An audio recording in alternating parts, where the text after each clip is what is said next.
El año es 701 a.C. El poderoso ejército asirio, famoso por su crueldad y destreza militar, se encuentra a las puertas de Jerusalén. Liderados por el temible rey Sennacherib, su objetivo no es nada menos que la completa subyugación del reino de Judá. El destino de Jerusalén pende de un hilo, sus habitantes atrapados dentro de las murallas de la ciudad, enfrentando probabilidades abrumadoras. Este es el escenario de uno de los eventos más dramáticos de la Biblia, la historia del ángel de Dios, y la aniquilación de 185.000 soldados asirios. Este evento, relatado en los libros de Isaías, Reyes y Crónicas, ha cautivado a creyentes y escépticos por igual durante siglos. Habla del poder de la fe, los misterios de la intervención divina y el atractivo perdurable de la historia antigua.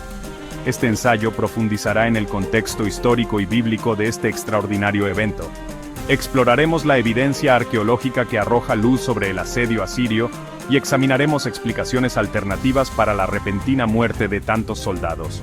Acompáñenme mientras viajamos en el tiempo para descubrir la verdad detrás del ángel de Dios y la batalla por Jerusalén. Para comprender la importancia del asedio asirio a Jerusalén, primero debemos comprender el poderío del imperio asirio. En su apogeo, el imperio asirio se extendía desde el Golfo Pérsico hasta Egipto, abarcando gran parte del antiguo Cercano Oriente. Los asirios eran famosos por su destreza militar, eran maestros de la guerra de asedio, empleando tácticas sofisticadas y una eficiencia brutal para someter a sus enemigos. El ejército asirio era una fuerza formidable, consistía en infantería, caballería y aurigas bien entrenados. Estaban equipados con armas y armaduras de hierro, lo que les daba una ventaja tecnológica sobre sus adversarios. Los asirios también eran conocidos por su crueldad. Usaban el terror como arma de guerra, a menudo infligiendo castigos horribles a sus enemigos para desalentar la rebelión. Sennacherib, el rey asirio que sitió Jerusalén, fue un gobernante particularmente despiadado. Se jactaba de sus conquistas, registrando sus victorias en prismas de piedra y muros de palacios. Sus inscripciones representan escenas de carnicería y destrucción, un testimonio de la brutalidad de su reinado. El objetivo de Sennacherib era establecer un imperio que durara para siempre, y estaba dispuesto a aplastar a cualquiera que se interpusiera en su camino. En 701 a.C., Sennacherib dirigió su atención hacia los reinos rebeldes del Levante, incluido el reino de Judá. Jerusalén, la capital de Judá, era un premio que valía la pena capturar. Era una ciudad estratégicamente importante, situada en la encrucijada de las principales rutas comerciales. Sennacherib sabía que tomar Jerusalén asestaría un golpe devastador a los reinos que se atrevían a resistir su gobierno.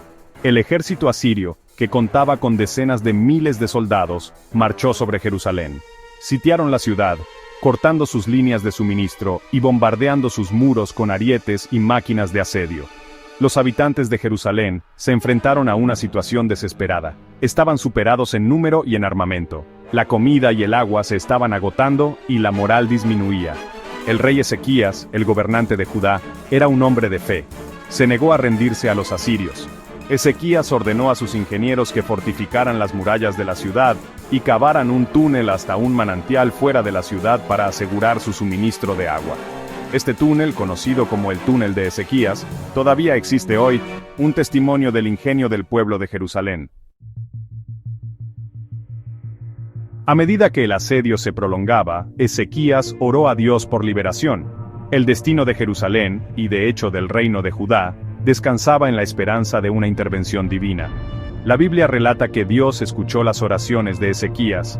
En la oscuridad de la noche, mientras el ejército asirio dormía, un ángel del Señor descendió sobre su campamento. El ángel del Señor mató a 185.000 soldados asirios. La Biblia describe la escena con escalofriante brevedad. Y cuando se levantaron por la mañana, he aquí, todos eran cadáveres. Isaías 37, 36. El ejército asirio, una vez una fuerza poderosa que había infundido miedo en todo el mundo antiguo, fue diezmado en una sola noche. Sennacherib, enfrentado a esta inexplicable catástrofe, no tuvo más remedio que retirar sus fuerzas. Regresó a Nínive, su ciudad capital, en desgracia. El asedio asirio a Jerusalén se rompió y el reino de Judá se salvó. El evento se convirtió en un testimonio del poder de Dios y la importancia de la fe frente a la adversidad. Al profundizar en el pasado, descubrimos los ecos de una guerra olvidada hace mucho tiempo.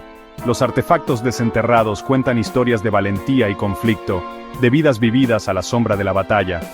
Cada pieza, meticulosamente conservada, ofrece una visión del mundo de aquellos que nos precedieron.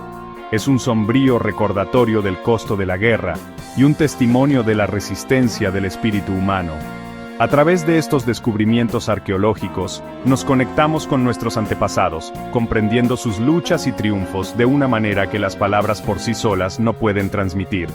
El pasado, al parecer, nunca desaparece por completo, vive en las reliquias y ruinas que encontramos, susurrando sus historias a quienes escuchan. En los anales de la historia, pocos eventos son tan desgarradores como las plagas que azotaron la Europa medieval. Eran tiempos en que la peste se veía como la mano misma de Dios, que castigaba tanto a los pecadores como a los inocentes. Sin embargo, en medio de la desesperación, hubo historias de supervivencia milagrosa, relatos que desafiaron la sombría realidad de la época. ¿Cómo moldeó la fe la comprensión de tales calamidades? ¿Y qué lecciones aprendió la gente de esa época de estas pruebas divinas? Los milagros tienen una forma de dejar una huella imborrable en la historia.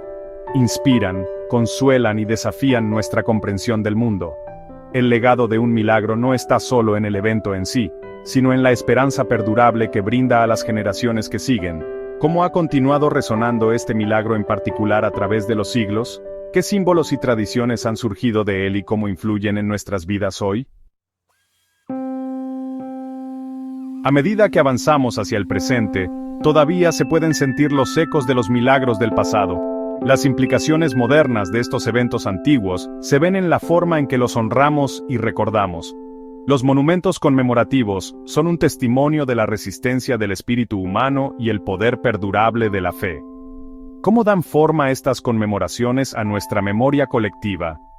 ¿Y qué nos dicen sobre nuestro propio tiempo y lugar en la historia? Cuando la fe y la historia chocan, el resultado es un tapiz rico en significado y complejidad. Es en estas intersecciones donde encontramos la verdadera esencia de nuestra experiencia humana compartida. ¿Cómo conciliamos lo milagroso con lo histórico? ¿Qué nos enseña esta colisión sobre la creencia, el escepticismo y la búsqueda de la comprensión? Al profundizar en estas preguntas, descubrimos no solo el pasado, sino la estructura misma de nuestra existencia.